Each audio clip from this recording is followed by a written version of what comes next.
En semanas pasadas nosotros vimos Efesios 4:17. Le voy a pedir que lo busque. Si no lo ha subrayado, lo debe subrayar.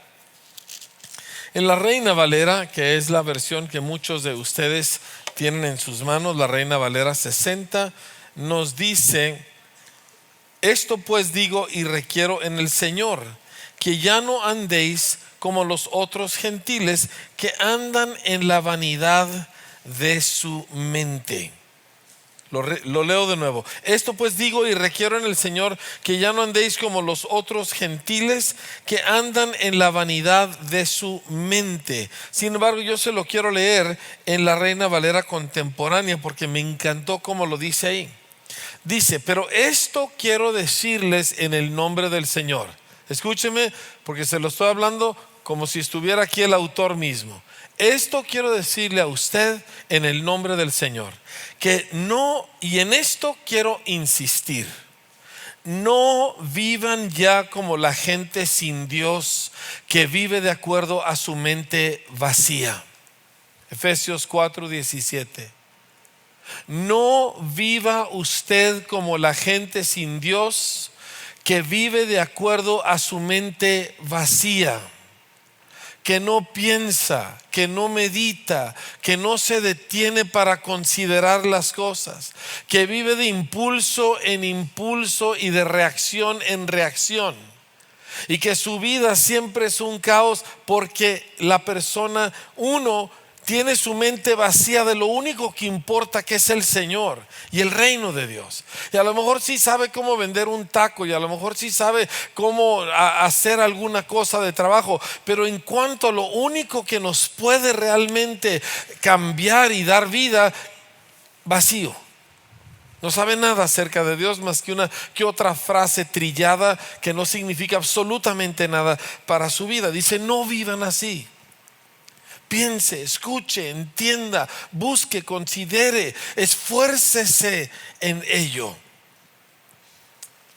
La gente vive impulsada por sus deseos de todo tipo y sus miedos.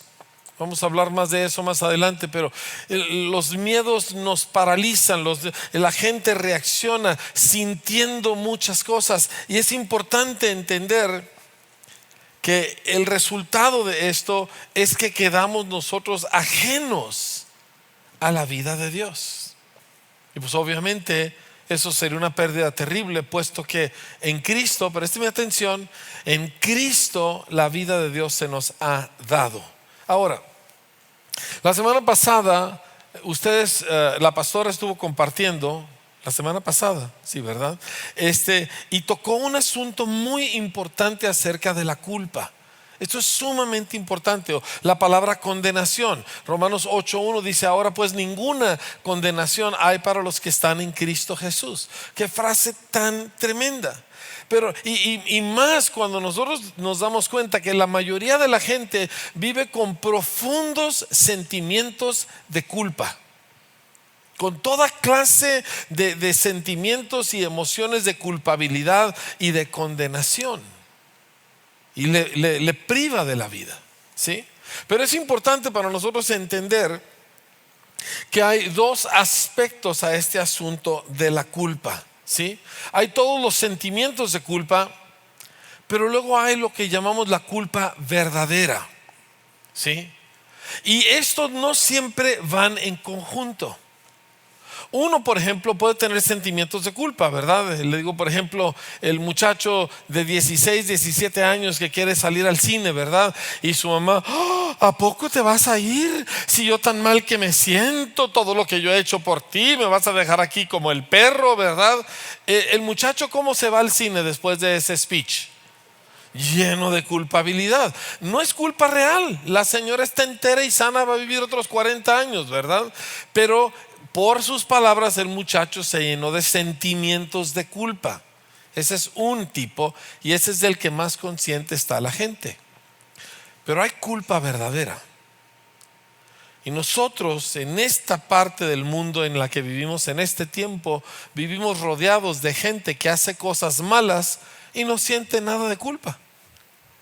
Tenemos al tipo narcotraficante o al que secuestra gente, y va y golpea al pobre secuestrado y le dice: oye, no es personal, es que este es mi jale, esto es lo que yo hago. Y usted cree que no, pero es impresionante la cantidad. Un amigo nuestro en Ciudad Juárez, ya un hombre de 70 años, fue secuestrado, y uno de los que lo secuestró le decía: oiga, es que este es mi jale, pues eso es lo que yo hago. Usted está haciendo una cosa digna de muerte.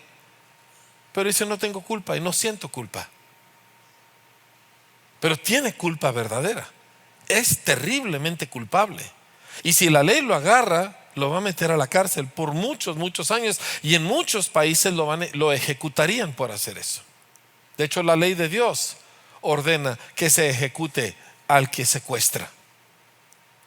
Entonces hay culpa verdadera y hay sentimientos de culpa, y no siempre están bien relacionados.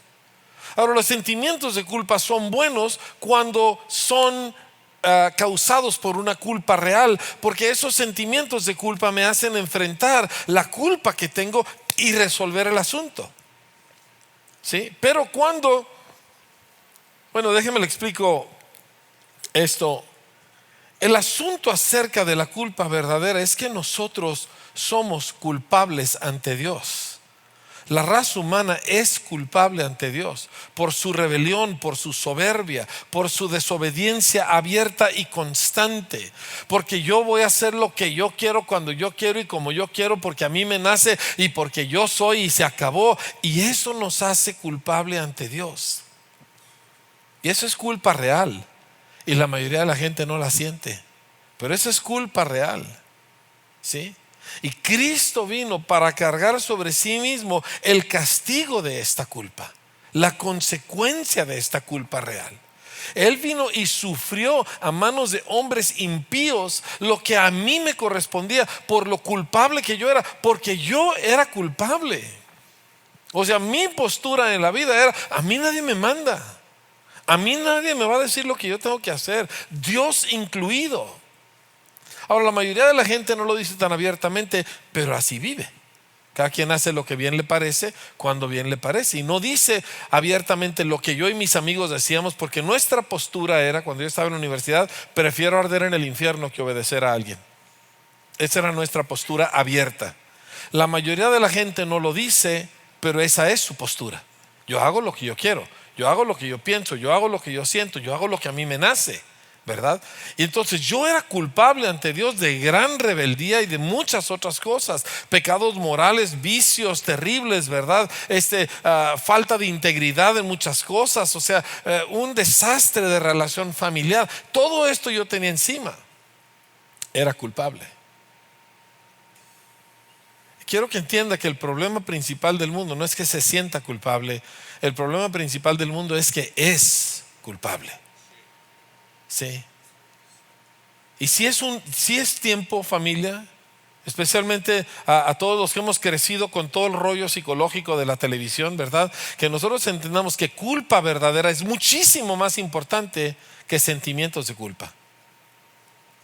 Qué interesante que el psicólogo nunca te trata por tu culpa, solo te trata por tus sentimientos de culpa. Y te quiere quitar los sentimientos que tienes de culpabilidad sin enfrentarte a la culpa real que tienes. Cristo vino y resuelve la culpa de la raza humana, tomando sobre sí nuestra culpa. Y eso, familia, esa es la esencia del mensaje y de nuestra esperanza. Amén. Así es. Entonces, ¿cuál de estas dos es más importante resolver? ¿La culpa real o los sentimientos de culpa? ¿Cuál de estas dos? Bien fuerte. Sin embargo, las dos se necesitan resolver. La culpa real, porque ahí está y no se puede evadir. Imagínense cuando lleguemos ante el gran trono blanco y se siente Jesús a juzgar a vivos y a muertos. Número uno, ¿va a haber excusas? Es que mi mamá me traumó, ¿esa va a valer? Es que el gobierno nos oprimía, ¿esa va a valer? Es que mi marido, mi mujer era un problema, ¿esa va a valer? ¿Alguien dijo sí por allá? ¿Esa va a valer? No. ante el gran trono blanco. Es que yo no sabía, ¿esa va a valer? No. Culpa es culpa, familia, es real. Y cuando tú y yo, que hemos creído en Cristo, lleguemos ante el gran trono blanco, vamos a llevar la sangre de Jesús sobre nuestras vidas y se nos va a declarar completamente inocente, totalmente inocentes. Gloria a Dios. Ahora, pero las dos se necesitan resolver. ¿Por qué? Porque los sentimientos de culpa, cuando no son basados en una realidad, vamos a decir que tú tienes 15 días sin leer la Biblia y te sientes culpable. Qué bueno que te sientas culpable, para que vuelvas a leer la Biblia, ¿no? Para que te arrodilles y le digas: Señor, perdóname, ¿verdad? Y vuelves a tu Biblia. Diga amén. O sea, la culpa tiene sus buenos usos, pero el problema de la culpa, cuando no es real, que en la vida del creyente esto es una cosa que opera con frecuencia, es que te roba de vivir la plenitud de Cristo. Y vives bajo toda una sensación de lo culpable que eres y nunca entras en la plenitud de lo que Cristo ha comprado para nosotros. Entonces o te vas desde el que yo soy un gusano, o te vas aquí: a mí Dios me quiere mucho. Y verdad que el que compensa, el que exagera, no es más que un acomplejado compensando. O sea, tampoco es válido. Gente verdaderamente libre no reacciona de esa manera. Pero no me quiero adelantar, ¿sí? Quiero que vayamos por favor un par de pasajes en Romanos capítulo 5, por favor. Y este es un pasaje tan importante de la Escritura. Romanos capítulo 5.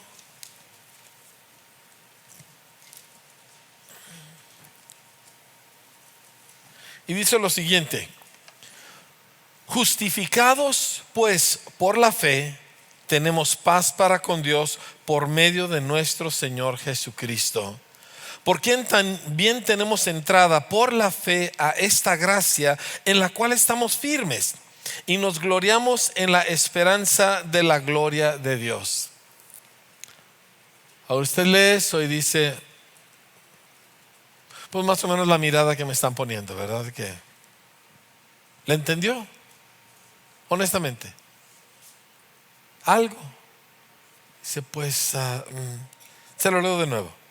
Justificados pues por la fe, tenemos paz para con Dios por medio de nuestro Señor Jesucristo, por quien también tenemos entrada por la fe a esta gracia en la cual estamos firmes y nos gloriamos en la esperanza de la gloria de Dios.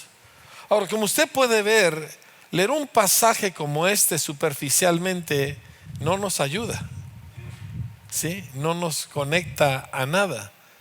Lo lee y así como lo leyó en 10, 15 segundos se le va a olvidar porque ya pasamos a otro punto.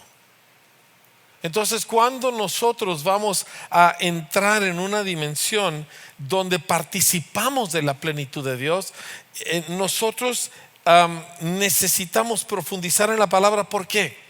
Porque escúcheme bien, y esto es importante que me escuche: sentimientos no son lo contrario a pensamientos. Todo sentimiento es un tipo de pensamiento, ¿sí? Todo sentimiento que usted tenga es un pensamiento que simplemente se siente mucho, pero es un pensamiento. Si por ejemplo su sentimiento es de que usted no vale nada, eso es un pensamiento que usted tiene que le afecta emocionalmente, pero es un pensamiento. Y por eso la Escritura dice que nos transformemos por medio de la renovación de nuestro entendimiento, porque todo tiene que ver con lo que pensamos.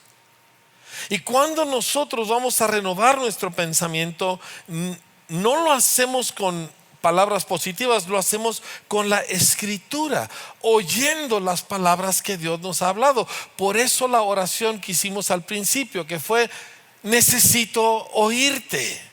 ¿Qué voy a oír? Las palabras de Dios, los pensamientos de Dios, para reemplazar los suyos en lugar donde estaban los míos. No quiero los míos porque no me han ayudado. Mis pensamientos me han hundido y luego me tratan de defender, pero no sirven. Nunca son suficientes.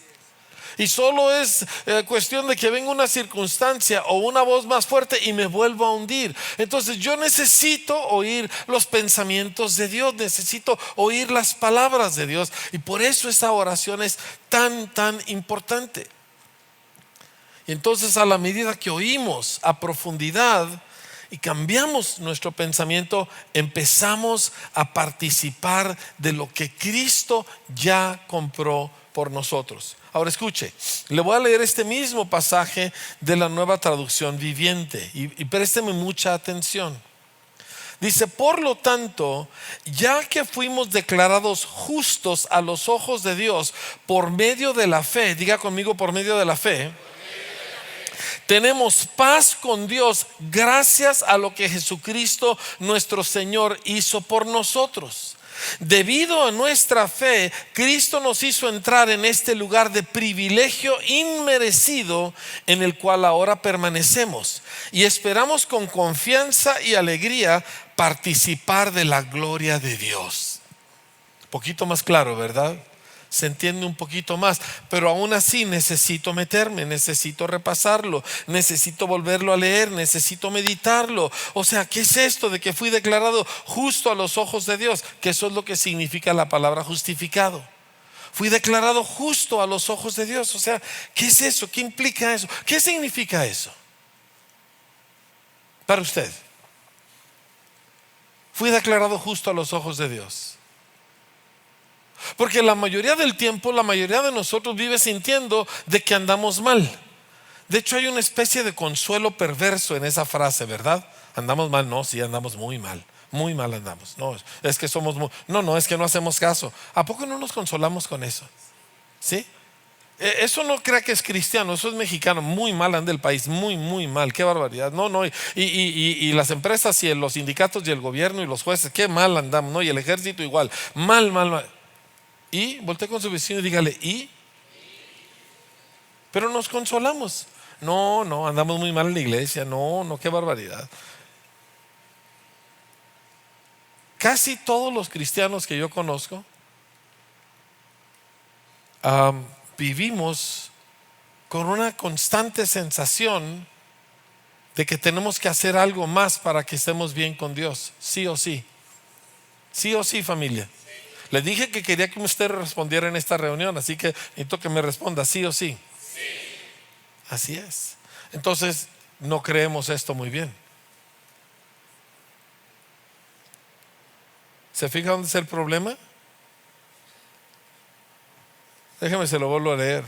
Por lo tanto, ya que fuimos declarados justos a los ojos de Dios por medio de la fe.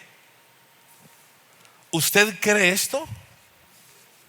¿Que usted ha sido declarado justo a los ojos de Dios? ¿Batalla a veces con ello? ¿Sí o no? ¿Por qué? Déjeme le enseño por qué, pero primero le quiero platicar un poquito de mi propia experiencia. Cuando yo vengo a Cristo, mal. O sea, había gente peor que yo, pero solo como 3 en el planeta. O sea, yo vivía muy mal, moralmente, integralmente, en cuestión de vicios, en cuestión de relaciones. Había dejado la universidad, estaba todo económicamente arruinado, debía 2 meses de renta. Mis papás de lejecitos, por favor, ¿verdad? De tanta lata que les di. Y lo peor de todo es que yo prefería el infierno que obedecer a alguien. Así vivimos nosotros, ¿sí? Y yo sé que entre nosotros hay gente que era igual de rebelde que yo, pero a sabiendas, a mí nadie me dice lo que yo tengo que hacer porque yo soy mi propio dueño y ese tipo de cosas. Y la noche que yo creo en Cristo y que yo rindo mi vida a Cristo, la noche que yo creí en el amor de Dios y que creí en el sacrificio de Cristo, ya lo sabía de toda la vida, pero que lo creí por primera vez en mi vida, me vino una vergüenza tan espantosa por lo rebelde y soberbio que yo era, que me quise morir de vergüenza.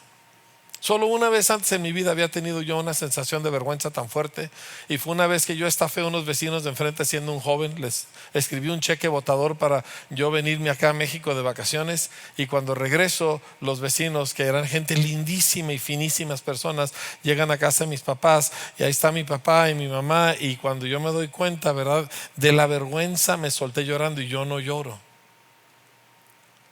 Era una cosa horrible. Cuando yo estaba en mi departamentito esa noche, el 28 de enero de 1980, y yo veo por primera vez lo que Cristo hizo por mí, multiplique esa vergüenza que tuve de joven por 100. Quería que me tragara la tierra. Estaba solo en mi departamento. Quería que me tragara el planeta de la vergüenza tan espantosa que sentía ante el Dios en cuyo rostro yo había escupido toda mi vida. Y esa noche rendí mi vida a Cristo. Esa noche le dije: lo que tú quieras, yo soy tuyo. Lo que tú quieras. No sabía nada de Biblia, no sabía nada de iglesia, no sabía nada de nada, pero sabía que era culpable.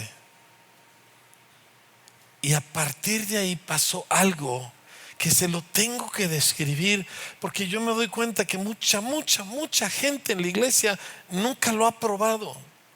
A partir de ese momento, desde ese día en adelante, cuando yo hablo con Dios, yo hablo como alguien que nunca ha cometido un solo pecado en toda su vida. Nunca.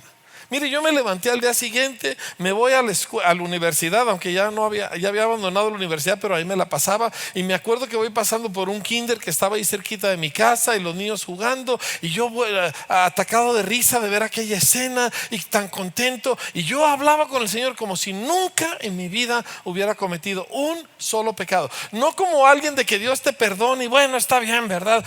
No, como alguien que jamás en mi vida había ofendido a Dios. Nunca. Y hasta el día de hoy así hablo con el Señor.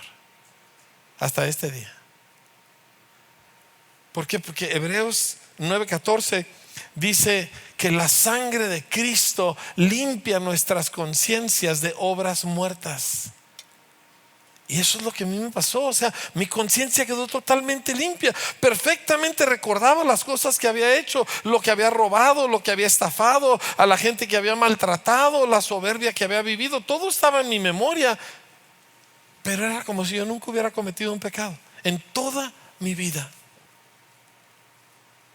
Y usted dice: pastor, ¿cómo le hizo? ¿Cómo le hago? ¿Verdad?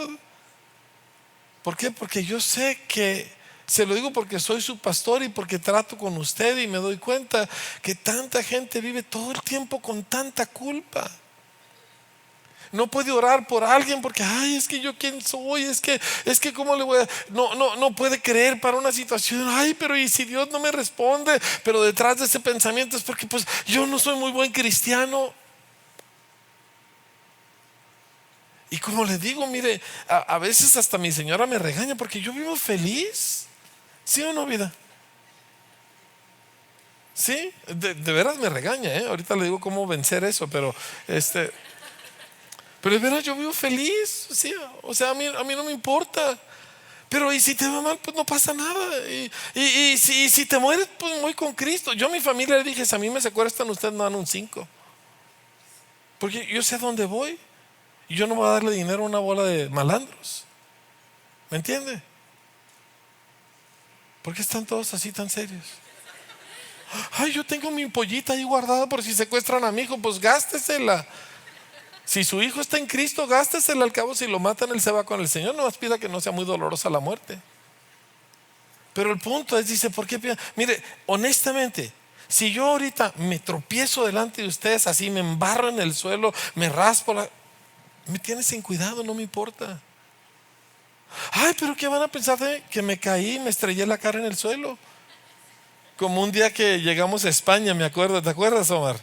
Íbamos con unos carritos llenos de maletas, y el pavimento saliendo del aeropuerto, llegando al estacionamiento, estaba un poquito disparejo, y van empujando los muchachos los carritos y se les caen maletas. Y entonces recogemos las maletas, las ponemos en el carrito otra vez y siguen, y otra vez se les caen. Y un hombre totalmente desconocido, un español, porque así son: vaya, pero qué torpes sois. ¿Me entiende? A mí me vale. pero usted no. Usted se va de ahí mientras los muchachos se querían suicidar. A mí no me importa si yo quedo mal. De veras. A mí no me importa si fracaso. Me tiene completamente sin cuidado.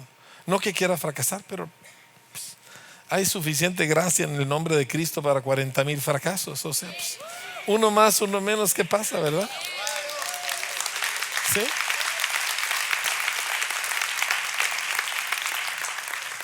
Mire, 2, 3 y otros. Porque sí le importa a usted, ¿verdad? Ahorita hablamos un poquito más acerca de eso, pero entiéndame, el día que Cristo lavó mi conciencia, yo no tengo culpa. O sea, yo no tengo ninguna culpa ante Dios, jamás, nunca. ¿Por qué? Porque Cristo me salvó y yo he creído. Dice, justificados pues con Dios por la fe. O sea, la única forma de entrar en esto es si usted se atreve a creerlo. El problema no es que Cristo lo haya hecho o no lo ha hecho. El problema es que usted tiene que decidir si usted va a creer lo que ahí dice. Y aquí dice, Dios nos ha declarado justos delante de Dios, delante de Él, por la fe, por medio de la fe. Yo creo esto. Híjole, ustedes son duros de roer. Una cero y faltan 800, ¿verdad? ¿Cree usted esto? No es cualquier cosa creer esto. Sería más fácil creer irme de rodillas al cerro del púlpito. Pero ¿cree usted esto? ¿Toda la culpa ha sido quitada? Entonces, ¿por qué tantos sentimientos de culpa? Porque le dije, el que viene y dice, no, a mí Diosito me quiere mucho, a ese no le creo nada. Ese es simplemente un acomplejado tratando de apantallar. Eso no es a lo que nos referimos. Una persona que verdaderamente tiene su conciencia lavada no tiene que hacer faramaya, no tiene que apantallar a nadie. Sí, les dije en la primera reunión, es como la gente rica de muchos años, de 2 o 3 generaciones. Usted no sabría jamás que son ricos. ¿Por qué? No tiene necesidad de demostrárselo a nadie. ¿Quién es el que trae las cadenas de oro y las pulseras y los aretotes, verdad? Y los peinados y todo. ¿Quiénes son los que hacen eso? Los que acaban de ganar dinero, los que acaban de juntar la lana. Pero los que han tenido lana por generaciones andan en un carro viejo. Me acuerdo que un día andaba uno de mis hermanos en una motocicleta y me dice, tita, claro, pues es rico, ¿verdad? Pues por eso puede andar en moto. Fuera pobre le daría vergüenza de andar en un carrazo. Pero como es rico, pues anda en una moto todo chafas, ¿verdad? Así con tenis rotos y no le importa. ¿Por qué? Pues porque él se sabe rico. ¿Sí me entiende? El que de veras se sabe perdonado, el que de veras se sabe justo ante Dios, no necesita alardear que Dios lo quiere mucho y que Dios le hace muchos milagros. Yo no me oigo gente, es que a mí Dios me hace muchos milagros. Digo, ¿cómo está complejado este pobre? ¿Por qué? Porque me tiene que decir, porque me lo tiene que decir. Si él lo supiera, de veras lo supiera, nunca me lo diría. ¿Me está captando? Sí. Bueno, ya todos saben lo que no hay que decirle al pastor, ¿verdad? El asunto de la culpa real ha sido resuelto. Dígalo conmigo, ha sido resuelto. Pero para vivir libre de sentimientos de culpa, necesito desarrollar una mente espiritual. Diga conmigo, mente espiritual. No, dígalo fuerte, mente espiritual. Mire, usted va a ser espiritual y punto. No tiene alternativa. ¿Sí? Yo no sé por qué lo demora tanto, porque ¿cuántos aquí se quieren ir con Cristo a la gloria? Ok, usted va a ser espiritual. Ay, pero es que a mí no se me pega nada. ¿Usted se va a ir con Cristo a la gloria, sí o no? Sí. Entonces usted va a ser espiritual. Entonces, manos a la obra. ¿Para qué se va a esperar hasta que tenga 90 años? No, para cuando ya esté muerto y luego empiece allá. Aquí se empieza a ser espiritual. ¿Dónde? Aquí. ¿Cuándo? Parece que ya nos conectamos, ¿verdad? Ok. Entonces, ¿cómo se desarrolla una mente espiritual? Porque la razón que usted vive con sentimientos de culpa que no puede vencer es porque su mente sigue operando en el terreno carnal. Y eso es lo que nos dice Romanos 8, que es el otro pasaje que le pedí que buscara. Romanos 8, versículos 1 en adelante. Dice, ahora pues ninguna, diga cuántas. Ninguna condenación hay para los que están en Cristo Jesús. Los que no andan conforme a la carne, sino conforme al... Porque la ley del Espíritu de vida en Cristo Jesús me ha librado de la ley del pecado y de la muerte. ¿Sabe dónde habita la ley del pecado y de la muerte? En mi cuerpo físico. La ley del pecado y de la muerte, según 3 versículos antes, está en mi cuerpo físico. No está en el aire, no está en el infierno, está en estos 80 y tantos kilos, no lo voy a decir cuántos, ¿verdad? Pero está aquí en este cuerpo. Pero la ley del Espíritu de vida en Cristo me ha dado victoria sobre la ley del pecado y de la muerte que todavía traigo en mi cuerpo. Eso es tremendo. ¿Sí? Dice, ay, ¿por qué tengo que traer eso? Hasta que Cristo nos resucite, vamos a tener un cuerpo que está ligado a la ley del pecado y de la muerte. Por eso nuestros cuerpos se envejecen. Pero nosotros ya tenemos la victoria sobre la ley del pecado y de la muerte que está en nuestros cuerpos. Alguien diga gloria a Dios. Ahora, porque lo que era imposible para la ley, es decir, los mandamientos, las reglas, por cuanto era débil por la carne, Dios, enviando a su Hijo en semejanza de carne de pecado y a causa del pecado, condenó al pecado en la carne para que la justicia de la ley, es decir, los requisitos rectos de la ley, se cumpliese en nosotros, que no andamos conforme a la carne, sino conforme al Espíritu. El problema es que muchas personas tienen ideas muy raras acerca de qué es ser espiritual, ¿sí? Y pensamos que gente espiritual es la que anda así, ¿verdad? ¿Sí? Así pensamos. Como que espérame, ¿verdad? O con las manos así, ¿me entiende? ¿Sí? Así. Pero el texto nos dice lo que es ser espiritual. Versículo 5, porque los que son de la carne, ¿qué hacen? Piensan en las cosas de la carne, pero los que son del Espíritu piensan en las cosas del Espíritu. Entonces, el ser espiritual o el ser carnal tiene que ver a qué enfocas tu pensamiento, en qué cosas estás pensando todo el tiempo.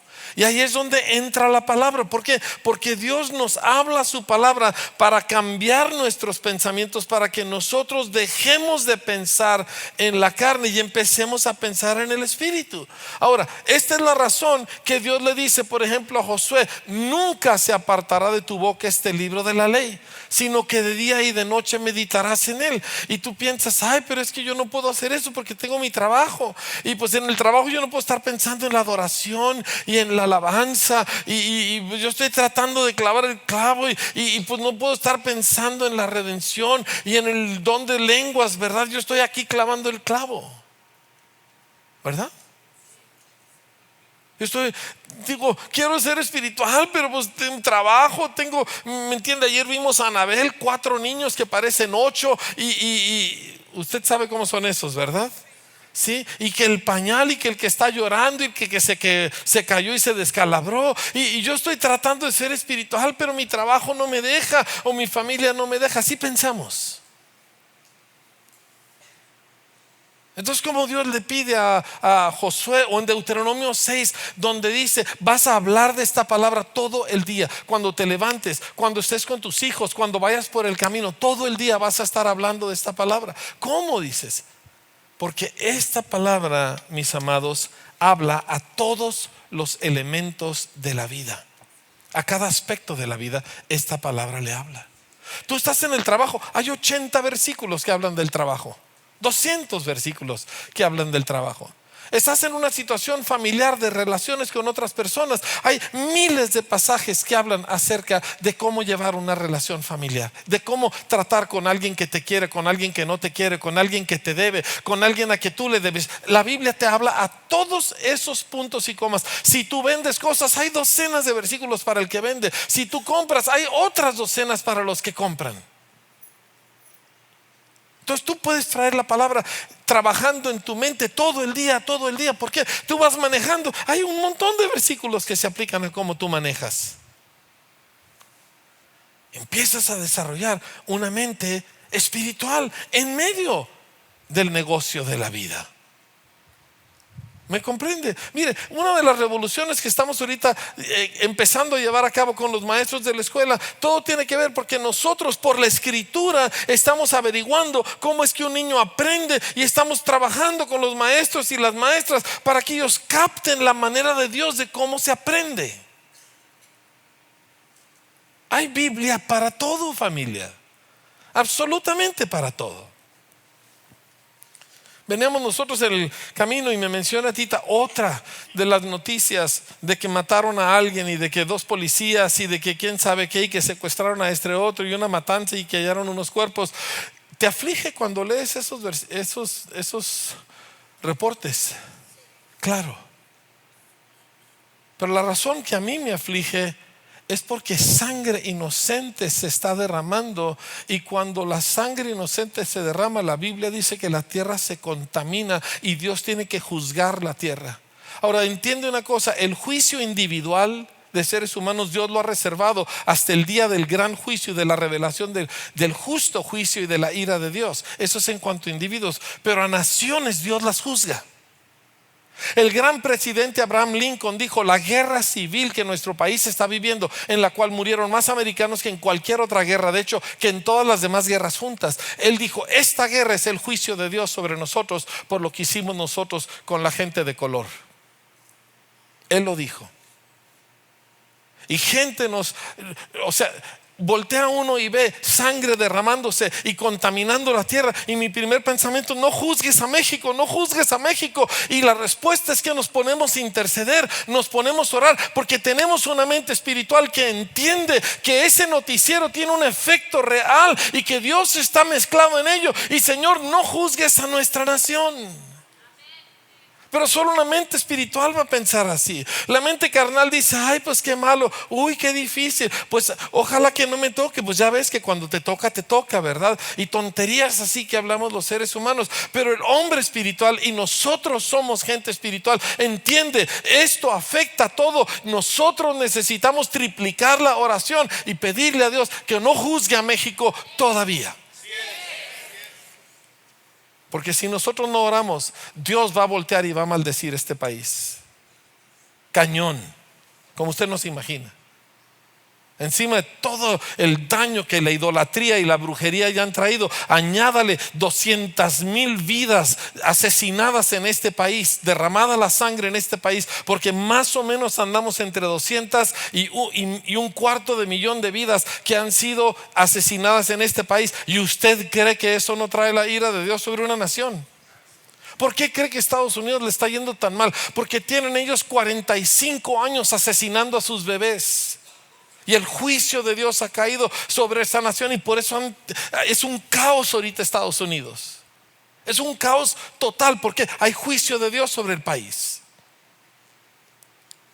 Solo mentes espirituales van a captar estas cosas y hacer algo al respecto. Ahí es donde entramos nosotros, porque somos gente espiritual, familia, y necesitamos empezar a actuar ahí, operar en esa dimensión, dejarnos de tanta otra cosa. Sí. Cuando la mente se torna espiritual, las cosas de la carne, como los sentimientos de culpa, pierden su poder. Ya no te afectan de la misma manera. ¿Sí? Ya no tienen esa capacidad de hundirte como antes te hundían. ¿Por qué? Porque una mente espiritual está por encima de todo eso. ¿Y cómo? Porque oyes la palabra y te metes la palabra. Y yo quiero compartirles un poquito de cómo yo hago esto. porque creo que les puede ayudar.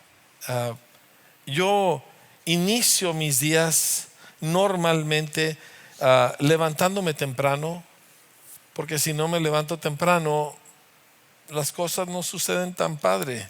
Sí, mire, Dios un día me dijo esto: si tú no me escuchas a mí temprano directamente, me vas a escuchar a través de tu mujer. Señores, ¿me están captando? ¿Sí? Entonces, yo me levanto temprano y preparo café, porque yo hago mucho mejor café que mi esposa. Diga amén. Sí. Y si ella despierta, pues normalmente todavía no está, ¿verdad? Le regalo un café a ella, pero el asunto es de que yo necesito oír a Dios en vivo y en directo, porque si yo no me tomo el tiempo para oír a Dios en vivo y en directo, Tita despierta con unción profética y me empieza a hablar en nombre del Señor, pero no tan bonito como el Señor me habla en directo. ¿Sí me está captando? ¿Le pasa a usted? Yo lo hablo porque estoy como a 10 metros, ¿me entiende? Usted la tiene enseguida y dice, pero así es, ¿sí o no? Entonces yo entiendo que yo necesito levantarme temprano, llenarme de Cristo, y ya cuando yo veo a Tita, Tita ve la gloria de Dios y no hay problema. Pero de otra manera esto pudiera ponerse peleagudo. Señores, ¿me están captando? Usted quiere tener un buen matrimonio, levántese temprano, busque el rostro de Dios y entre en la recámara lleno de la gloria de Cristo, y su señora va a decir, ay, mi vida. Bueno, no tanto, ¿verdad? Pero no le va a regañar. De otra manera, en automático. Yo no estoy viendo señores que quieran hacer esto.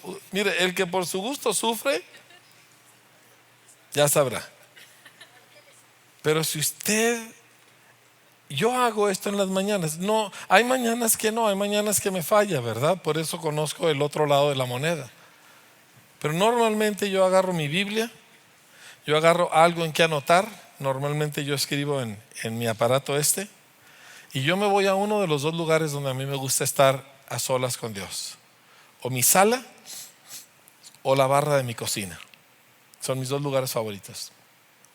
Y me siento ahí y lo primero que hago es lo que le acabo de decir a usted hace rato. Yo volteo y le digo, Señor, necesito oírte. No necesito un milagro, no necesito que tú me arregles situaciones, yo necesito oírte. Ya deje de pedirle milagros al Señor, ¿no?